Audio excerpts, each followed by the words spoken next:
আব্বা আইনা আমারে দে মারেও দে। বন্ধুরা, ছেলে মারল বাপরে এই নাটকটি নিয়ে হাজির হলাম। এই নাটকে একটি বুড়ো বাবা আছে। এই বুড়োটা অনেক দুঃখী। এই বুড়োটা দিয়ে তার ছেলে এবং ছেলের বউ বাড়ির সব কাজ করায়। দুইটা ভাত খাওয়ালে সেটারও যাই যেটা দিয়ে ওই বুড়ো লোককে কষ্ট দেয়। বুড়োর ছেলে রাজমিস্ত্রি কাজ করে। প্রতিদিন বুড়ো দুপুরবেলা তার ছেলের জন্য খাবার নিয়ে যায়। একদিন দেরি হওয়ার কারণে তার ছেলে তাকে গালাগালাজ করে। বুড়ো একটা নাতি আছে। ওই নাতিটা অনেক ভালো, তাকে অনেক ভালোবাসে। ওই নাতিকে তার বাবা মা বাজার থেকে লুকিয়ে লুকিয়ে ফল এনে দেয় এবং স্কুলে যাইতে ব্যাগের মধ্যে ফলগুলা দিয়ে দেয় যাতে তার ছেলে স্কুলে গিয়ে খায়।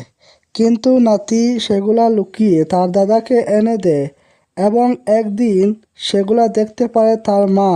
তারপর বুড়োকে গালিগালাজ করে এবং ছেলেকে তার কাছ থেকে নিয়ে যায়।